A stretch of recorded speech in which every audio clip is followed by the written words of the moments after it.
you wanted the best, you've got the best podcast. The hottest podcast in the world.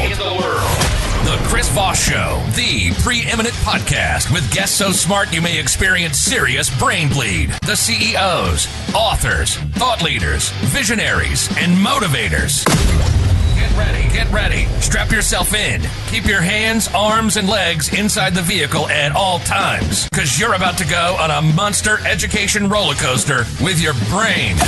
Now, here's your host, Chris Voss. Hi, folks, it's Voss here from thechrisvossshow.com. Ladies and gentlemen, for 16 years, going on 17, we bring you the Chris Voss Show. Now up to 2,800 episodes. Looking forward to hit the big 3,000 in here in a couple months. Putting out 48 new shows a month for you. You know, we're one of the oldest, like you can count us on now like a hand. We're one of the oldest podcasts still regularly broadcasting. My back hurts and I'm tired. But we have an amazing guest on the show, so I'm gonna suck it up, get some energy, and we're going to kick ass and take names. But in the meantime, folks, we need you to go to goodreads.com/Chris Voss, LinkedIn.com/Chris Voss, Chris Voss 1 on the TikTok, and all those crazy places on the internet. Opinions expressed by guests on the podcast are solely their own and do not necessarily reflect the opinions of the host or the Chris Voss Show. Some guests of the show may be advertising on the podcast, but it is not an endorsement or review of any kind. Today's featured author comes to us from bookstolifemarketing.co.uk. With expert publishing to strategic marketing, they help authors reach their audience and maximize their book success.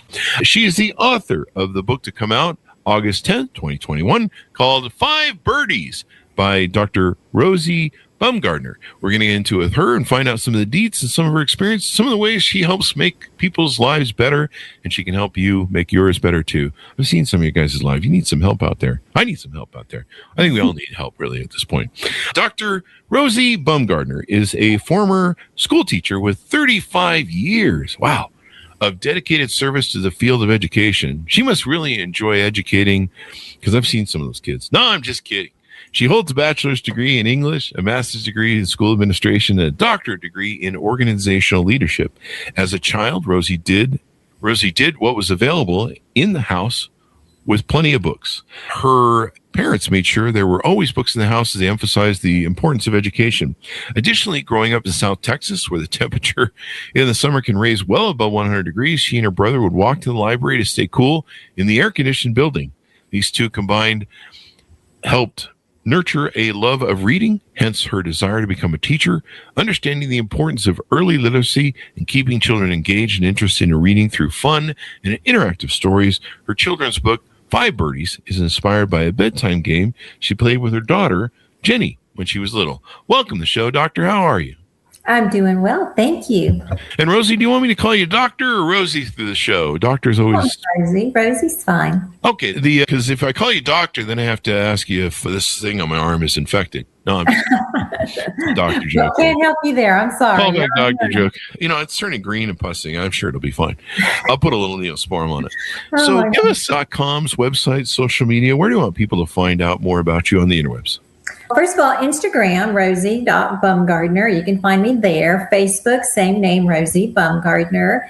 I'm in the process of launching a website that will be titled inspiringoptimism.com, where I hope to engage with audiences in regards to speaking and author visits. So that's coming soon. So again, Inspiring Optimism.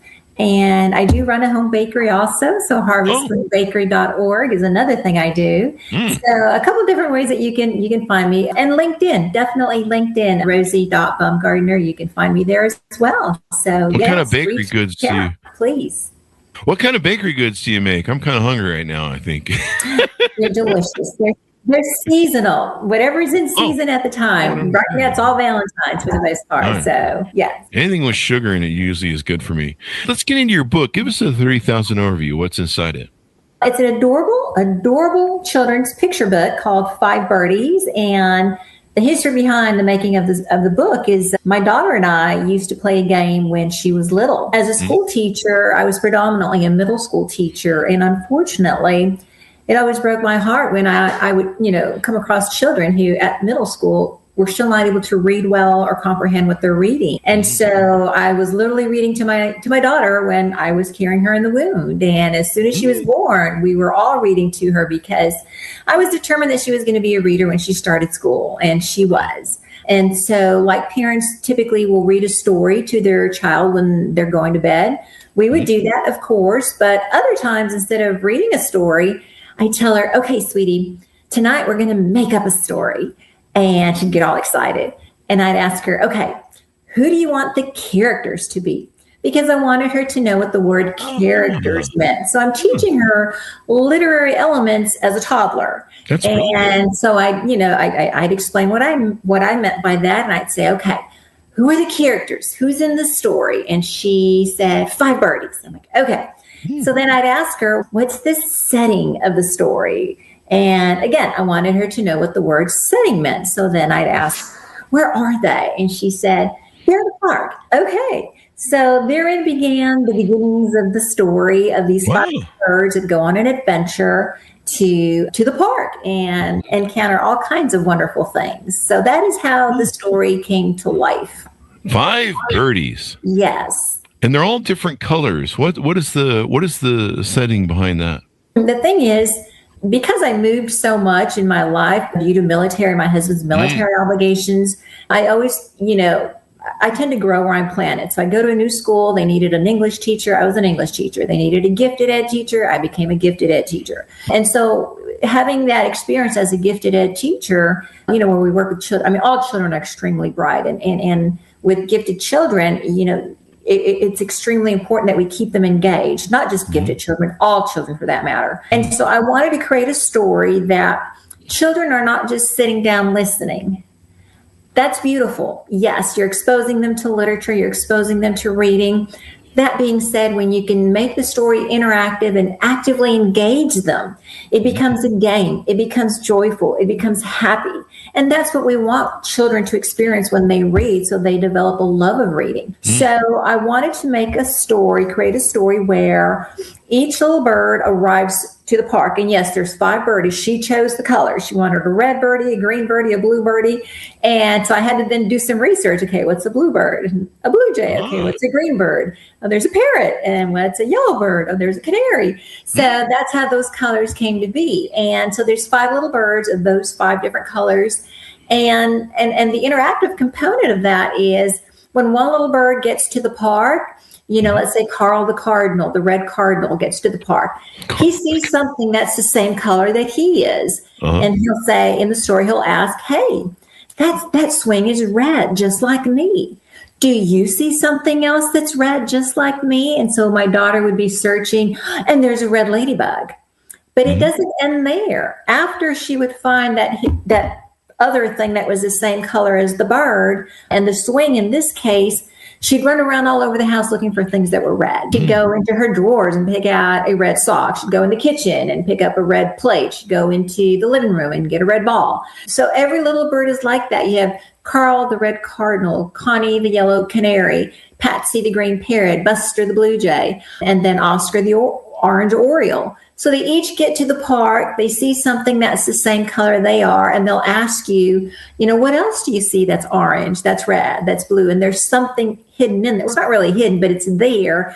And you have to play that game of seek and find. And that in itself brings tremendous joy for a child. Yay, they found the hidden thing.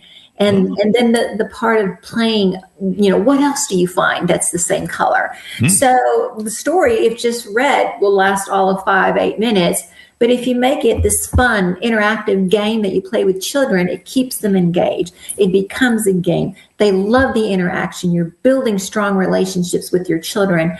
And so it's just an amazingly engaging, fun story to read and for the children to listen to, and then run around all over the house looking for things. So they run around you have them run around the house and look for other things in the house that aren't in the book, and then they can see the colors and identify what they are. Yes, that's pretty brilliant. Being able to explore your surroundings and see your surroundings. We always encourage children reading on the show. We have lots of children's books like yours, and it's so important in their brain development. Because I've been on Twitter and seen people that weren't read to as children. Twitter callback joke. And, it's so critical for them to be able to learn things. I used to drive down the road with my buddies in the car when we were teenagers. How you kind of cruise around. At least in my day, you cruised around. You cruise up and down State Street, and I would see everything on the street. I would, this person's walking over there. Oh, that person's falling down, or this person's drinking something, and I would see stuff, and I would tell my friends, "Hey, did you see that?" Sometimes it was a girl, hey, did you see that girl we just passed? Oh, no, we didn't. We were looking, and I'd be like, did you see the car accident over there? No. And I kind of learned very early on that I would have this way of seeing things. And in the end, it really turned out great for business because I could see outside of a box. Yes. And a lot of people get this closed-minded, those eye blinders that those horses have. They can't see too far outside, and they have to just face forward. And I found that a lot of people have that kind of a tunnel vision at life. They can only kind of see, very select things. But learning to see outside of the box of that tunnel vision, or just be aware of your surroundings, it really helps you learn. I think it helps you grow. It's made me a better business person. It's made me innovate because I can, if I'm trying to innovate something for my companies or trying to develop something, I can see outside of the box. I can try and see things that I can't see and look outside of my scotomas of blind spots. And so I think a book like this really is important for that. I love that. And thank you for saying that and for pointing that out, Chris, because you're absolutely right. You are absolutely right, especially, in where we're at with technology and so much screen time that, going outside and playing and interacting with your environment and all of that, unfortunately, is much less than it used to be. So that was one of the intents behind this book, because it inspires you to go out and wonder. And unfortunately, the sense of awe, the sense of wonder, the sense of creativity, those are some of the most intellectual skills that a child can have that just continues to develop if you continue to nurture that over time. And like you just said, it helps you mentally because you're able to think outside the box. You're a divergent thinker where you're looking for, other things other than what's obviously in front of you. And I love that you have those observation skills and you were able to detect those things that nobody else was able to. That's a critical skill. And so that's one of the things that this book also does. It helps to inspire that awe, that sense of wonder, that sense of adventure, that sense of creativity that we don't ever want to lose, because as children, we're born curious. Some of our first words are, why is the sky blue? Why does the bird sing? Why? We want to know, we want to know, we want to know. And so we're naturally inquisitive, but unfortunately over time and, through life and schooling and what have you, we tend to lose that. And now with so much technology, even more, and we don't ever want to lose that sense of wonder and joy and curiosity, because as you just said, it helps in so many facets of life. And I love that you were able to bring that back to your business, because it allows you to think outside the box, which for some of us, it comes naturally, but for a lot of us, it doesn't. And so when we expose children to literature that is interactive in that way and brings you into the story, and in order to make the story come alive, you have to participate in it. And it's a fun thing they're doing. One, it motivates them to love reading. My daughter, even when technology was becoming such a mainstay, she still had books in her hand. She always had a book in her hand because I wanted her to love holding a book in her hand and not ever lose that feeling. And so to this day, she reads, she still holds books in her hands. And so that is what I wanted to instill in her. And thank the Lord, she absolutely loves reading. And I remember a parent one time asked me, Dr. Bumgardner, my daughter just does not like reading. She has all these reading assignments and she just doesn't enjoy it. I said, tell me about it. How does she do her reading assignments? She goes in her room, she closes the door and tells me she's reading. I said, there's a problem. And she said, what do you mean? I said, there's a problem. I said, that's boring. I said, take her out to a fun place and go to Barnes and Noble, go to a cafe, buy her a little muffin, buy her a tea or a soda, and have her do her reading there. That's because reading should be enjoyable, but the way you're presenting it or having her do it, I wouldn't want to do it that way. So that's what I did with my daughter. We would go out to eat. I would take her to a cafe while I was working on my dissertation.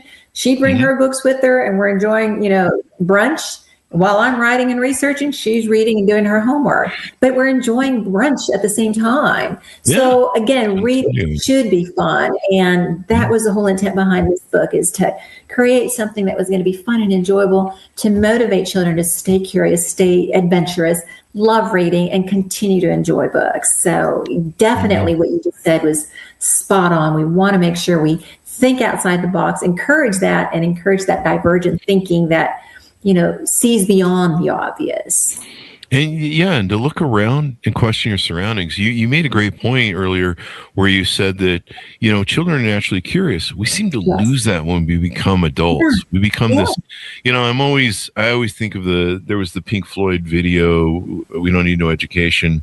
There's a shot from it where they're, these children are walking as bots out of manufacturing assembly lines, machines. And, I see so many people, and I saw so many people growing up that, they went from these questioning, curious children to these just lockstep adults. We do whatever the social tells us to do, and there's kind of a form to it. It's not fun to go to work, pay taxes, and do all the stuff, but you got to do it. But, still, they seem to ditch the creativity, and, maybe it's because we become teenagers and we think we know everything. Maybe that's what starts it. Again, you had a parent who was a school teacher. That's amazing. And as parents, again, it's part of engaging with our children, that being present, giving full attention, full time, and interacting with whatever you're doing. And so again, just to kind of show the book real quickly, 5 Birdies. Each page is like this. You'll have a little bird. This is Connie the canary, gets to the park, sees that yellow tunnel. What else do you see that's yellow? And there's that little bumblebee. And so every page will be this way. You turn, there's Patsy the parrot, sees the merry-go-round, the green merry-go-round. What else do you see that's green? And there's the little green worm. And so every page is like that. And I do, it's also in Spanish. So we do have it in Spanish. So yes, absolutely. We want to keep that curiosity alive in our children and continue to encourage that, because that then just continues to evolve as they grow. And as we know, creativity is just such an immensely beautiful trait. We want to nurture that and not let it go by the wayside. And technology, again, there's so many ways to be creative with technology. Yes, absolutely. However, we want to make sure that when we're exposed to print, to books especially, that they're engaging, and our children approach literature with a love and not, I gotta read. So. The other point you brought up that made me kind of have an epiphany is the fact that you and I believe your brother would go to the library when you were kids for the air conditioning in the book. Yes. And I realized me and my brother did that too. Sometimes I went alone. And being in that environment of a you mentioned, going to Barnes and Noble, a bookstore or something like that with your child is a good idea too. Being around all those books really inspired my curiosity, because I would wander and be like, hey, what's in this section over here? What is this Dewey Decimal crap I keep hearing about? and so I would look for books, and I would find short stories. And, it's interesting how our generation grew up with that. We had to go to the library to get media. In fact, I remember when VCR tapes first came out, we couldn't afford, my parents couldn't afford the VCRs because they were, super expensive. So you could rent the tapes from the library of the latest films that had come out, and then we could watch them in a library room. But, nowadays I see so many kids from a very young age, they're just handing an iPad or a phone, and they're just sitting there going, watching the thing. And I do that too, folks, on TikTok. I'm a huge fan of libraries. I have moved so much in my life. First thing I do when I get to a new location is get a library card. I'm huge about supporting our local libraries. We don't ever want those to go away. So go get your library card, support your local library. And yes, we grew up in South Texas where, again, temperatures were, up in the hundreds, and, grew up very humble. So we didn't have air conditioning. So my brother and I would walk 2 miles to the local library library because it was air conditioned in there. What do you do in the library? You read. Yeah. And that was our initial exposure, or how we spent a lot of our summer times in the library. But not only that, I have to give a tremendous tribute to my mom and my dad. They were avid readers. We didn't have a lot growing up at all. We didn't have a lot of toys. The outdoors were our playground. We climbed, the generation that climbed trees and played war and made mud pies and, all that sort of stuff. That being said, where our parents could not afford to buy us toys. What they did spend their money on, though, were books. You couldn't find toys in our house per se, although we did have a Barbie doll here and there, but a tremendous amount of books. My mom had a full set of encyclopedias. We had the full set of the Animal Kingdom books from A to Z. Oh, wow. Dad was an avid reader, sat at the dinner table, always reading the newspaper, always, and then talking to us about what's going on, locally. And so we were exposed to reading from the get-go because our mom wanted to make sure, we did well in school, that we were readers and we enjoyed reading. So again, that is a tremendous tribute to my mom and my dad. There's 5 children. We're all highly educated. And again, it was that initial love and exposure to literature and reading. And then, yes, my brother and I going to the library. In fact, it's kind of funny now that, I just lost my mom a couple months ago. And, I started this bakery shortly after she passed away. And I thought, it's so funny. One of the very first books that I ever checked out, my brother and I, was this Christmas baking book. And it was, had all these amazing recipes related to the holidays. And there was this amazing recipe of a cinnamon roll Christmas wreath. We loved it so much. We checked out the book, went home, showed it to our mom. She went out and bought the ingredients, and she left us to the kitchen. And my brother and I, it was the first thing we ever made, this Christmas wreath. But again, it was from this cookbook that we checked out. And there we go, interacting with the books. And so again, we just fell in love with reading and all there is to books. So again, a big tribute to my mom and dad and those visits that we would take to the library, because she would bring me into the kitchen and she'd help her make cupcakes and send me around walking the neighborhood, selling these cupcakes. Here I am, much older now, selling cupcakes again. So it's kind of funny how life just kind of comes full circle. But yes, we didn't have a lot of toys, but we had a lot of books in the house for sure. And that just, the ability to create that imagination or feed on that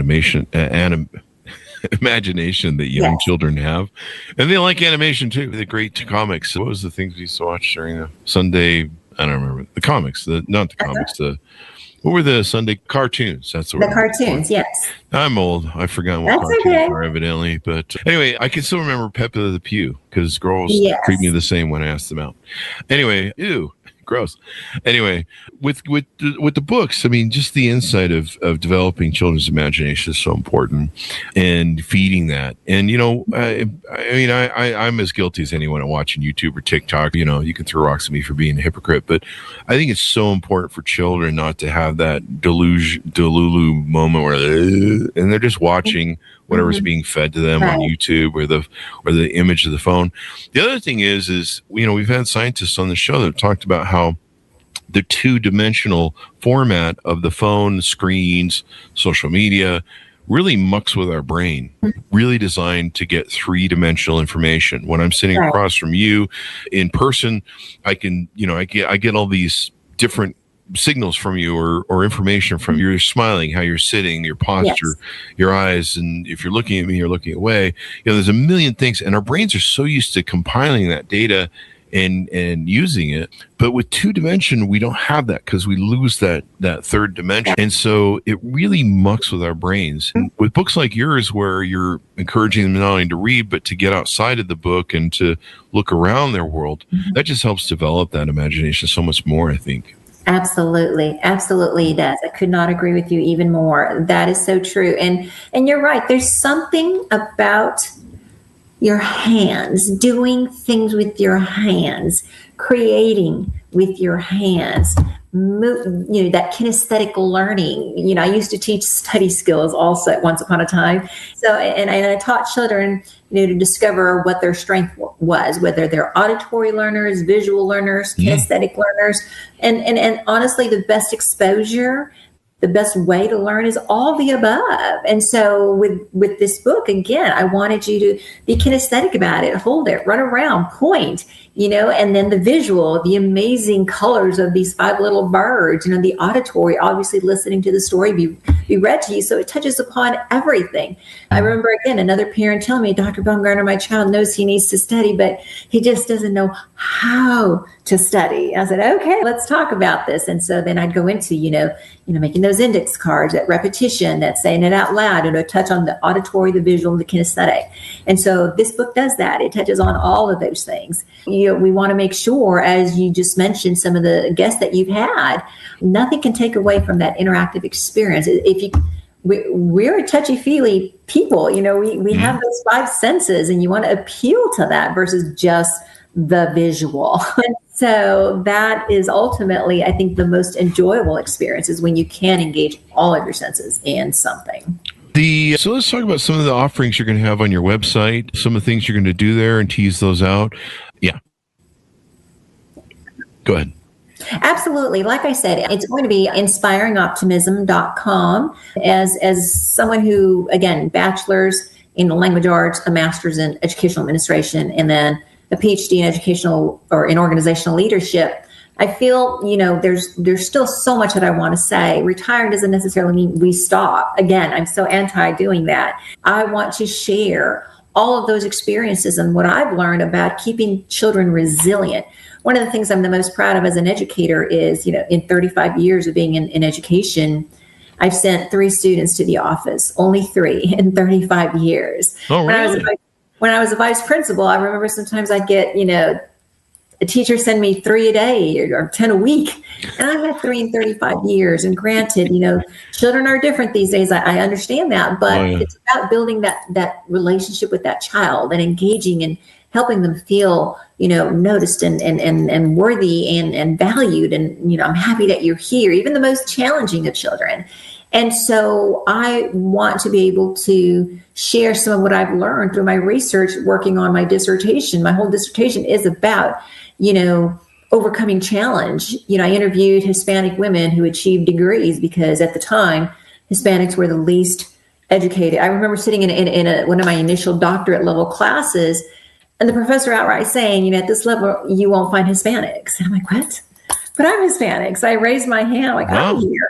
And he's like, you're the only one. And I'm like, wow. Surely you can't be, that can't be right. And sadly, unfortunately, when I did the research, he was at the time. Oh, wow. At the time, less than 1% of Hispanics were achieving doctorate degrees. And so that pained me. So I set out to research, I want to interview people who have achieved degrees, Hispanics who have achieved degrees. And I want to know what helped them get there. And so that's what my study is based on. So I put all that together, created a framework where I hope to engage educators, leaders, organizations, and helping you help others feel inspired, feel engaged, feel, that they can achieve. And I do that with all my children, all of my students. And so I want to be able to offer that as, as a keynote speaker, as a speaker. Mm-hmm. So that's what will be showcased on the website is, speaking engagements that I come in, share my experiences, make it interactive. It's always about being interactive. I've been to many professional developments where we're just sitting there. And granted, I always take something away, but the more interactive you can make it, obviously, the better. And so that is what will be found on there, as well as, again, author visits. I'm always available to come and read a story and to children, to audiences, and definitely engage in that way too. And they can reach out to you. What's the name of the website? What it would be called? It's going to be inspiringoptimism.com. That will be the website. But again, anybody can reach out to me on LinkedIn, Rosie.Bumgardner, or just Rosie Bumgardner. And, they can send me a message there. But yes, the website will be inspiringoptimism.com. Please reach out to me. I've got a lot to share as far as, how to inspire people to be better and do better, quite frankly. The world needs more of that. We need to lift each other and inspire each other more. That's what we try and do on this show. And you're doing your book. Any future series coming out for any future books or maybe a series of the 5 birdies? I hope to have a couple more books. Ironically, they seem to be centered around birds. I don't know why. The next book that I hope to publish will also be about a bird, one bird in particular. So look forward to that from Dr. Rosie Bumgardner. And I do have to give credit here to the illustrator, Warren McGee. He is an amazing friend, an amazing illustrator. Did amazing work with this story, and still, did it the old-fashioned way, drawing it out and painting things out, which to me, again, there's something that no AI can do. I mean, AI can do amazing things, but I still believe in, doing things the old-fashioned way. And so he did an amazing job creating these illustrations. The book is as good as it is because of his work. So again, kudos to Warner McGee, the illustrator of the book. And I'm hoping to have him, do the same artwork for my next book, which again will be about a little owl. So look for that in the near future. And so, more. That'll be awesome. That'll be awesome. As we go out, give people your final pitch out for them to order the book, wherever fine books are sold, and all that good stuff. Absolutely. Amazon. Book can be ordered through Amazon. Book can be ordered through Barnes & Noble as well. Those are the 2 main ways to get the book. So obviously, yes, please reach out and purchase the book. And I hope your children enjoy it as well as you do. I know when I used to have it displayed in my classrooms, I'd have my middle school students pick it up and they'd read it. And when they'd find the worm or the butterfly, they're like, "Oh, I get it, Dr. Bumgardner." I said, "Yes, very good." And so that's the best feedback I've ever gotten. I get it. Oh. That's it. Opening more minds and education. Yes. And we need more of that. We need more critical thinking skills taught to kids. So thank you very much, Rosie, for coming on the show. We really appreciate it. Sure, absolutely. Thank you for having me. Thank you. And thanks, Simonis, for tuning in. Order up the book wherever fine books are sold. It's called 5 Birdies, out August 10th, 2021. Thanks, Simonis, for tuning in. Go to goodreads.com/Chris Voss, LinkedIn.com/Chris Voss, Facebook.com/Chris Voss, YouTube.com/Chris Voss. Be good to each other. Stay safe. We'll see you guys next time. You've been listening to the most amazing, intelligent podcast ever made to improve your brain and your life. Warning, consuming too much of the Chris Voss Show podcast can lead to people thinking you're smarter, younger, and irresistible sexy. Consume in regularly moderated amounts. Consult a doctor for any resulting brain bleed.